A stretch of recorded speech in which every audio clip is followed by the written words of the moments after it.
What's up everyone? As you can see, today I am going to be reviewing the amazing 2015 B&M Giga Coaster Fury 325. I am so excited to be doing this review because Fury was actually one of the main reasons I became interested in roller coasters, and now that I have recently rode it for the first time, I am so pleased to finally know what the ride experience is actually like.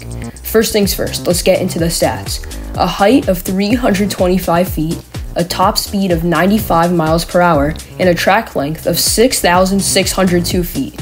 This makes Fury one of the tallest, fastest, and longest roller coasters in the world, and as of 2023, the largest coaster ever built by the manufacturer B&M. When this ride opened in 2015, it won the Amusement Today's Golden Ticket Award for Best New Coaster, and every year since then, Fury has won the overall award for Best Steel Coaster. Now that you know some background, let's get into the experience. This coaster is just huge. I can remember seeing the top of this coaster's lift hill all the way from the highway, which is a pretty considerable distance from Carowinds. Once you enter the parking lot at Carowinds, it is easy to see that Fury absolutely dominates the park skyline, even though another coaster, Intimidator, a 230 plus foot tall hypercoaster, stands pretty much right next to Fury. Also, there is no way anyone can talk about Fury and not mention the stunning color scheme. The teal track and white supports are very cool. Fury is definitely one of the best looking roller coasters in the entire world. Once you enter the park, I know that something I have noticed is that if you go to just about any part of Carowinds and do a 360 turn, at some point Fury will pop into sight. This once again just goes to show how large and visually impressive Fury really is. Once you decide it's time to ride Fury 325, you will make your way over to the very well done entrance area, which obviously features the ride entrance, which has a very cool hexagon shape design. It also has an awesome ride sign that has a very imposing looking hornet, a ride gift shop called the Hive at 325, and overall, just a very lively atmosphere.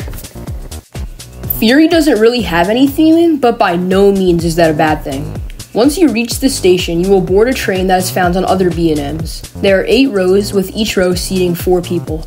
These trains feature the amazing clamshell restraints, but there is a seatbelt. Luckily, the seatbelts never really bothered me. I absolutely have to mention Fury's crew. They are awesome. They don't staple you, and they dispatch the trains very fast, which speeds up the movement of the line. Once you leave the station, you go up your lift hill, which is actually the tallest lift hill in the entire world out of any roller coaster. It's pretty quick for a typical chain lift, and there is actually a pretty cool sounding voiceover that just says some basic safety instructions. Also, since Carowinds is very close to Charlotte, you get a really nice view of the city skyline from Fury's lift. Once you reach the top and view your surroundings, it is fascinating to realize that you're just so high off the ground. Once you crest the top of the hill, you plunge down a 320-foot drop at an 81-degree angle. This is definitely one of, if not, the best roller coaster drops I have experienced yet. During this drop, you get some good floater airtime, especially towards the back of the train because you'll get more pulled down rather than sort of leaning over the drop in the front. Also, this drop is insanely sustained. It feels like you'll just keep falling forever. A lot of people said that the pullout of this drop is very intense, but personally, I didn't really notice that many positive G's. Now, you go through a series of rapid-fire, high-banking turns. I enjoy these very much. They are intense and very fast. The speed makes me feel like my face is going to rip off. After that, you go into what is known as the treble clef.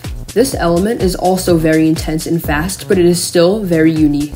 This is a turnaround that is supposed to face you back towards the station after heading out to the far end of the layout. I think the best way to describe this is a steep upward helix that flips you on your side at the apex. It's very bizarre, but I like it. You get a little bit of floater airtime during the treble clef. Then, you dive down under a bridge, which is the entrance to Carowinds. This is called the Hive Dive, and sometimes cool hexagon lights will turn on while you pass under the bridge. Next, you go into one more rapid-fire high-banking turn. Some people say that this moment is not good, but I still think it's great. Following this turn, you go into a very shallow descent and then traverse a massive camelback hill. This hill has a trim brake on it, but it doesn't hit that much, and you still get great floater airtime. After the hill, you go into a long helix. This is another moment that some people don't like because it is a little bit slower, but I personally enjoy it because there's one specific support beam that creates a crazy head chopper effect because it seems so close to the track. Lastly, you go over 2 smaller airtime hills that are really good and then head into the brakes. By the time Fury is over, you are still going pretty fast when hitting the final brake run, which shows that it has amazing pacing throughout the entire ride. All in all, really everything about Fury 325 is perfect, and I don't have any major complaints. For the best row to sit in, I would recommend the front because it showcases the ride speed, but the back is still very good. This is definitely the best ride at Carowinds, and one of, if not my favorite roller coasters that I have ever ridden. So, now I'm going to rate Fury 325 on a scale of 1 to 10, and it is 100% going to receive a 10 out of 10.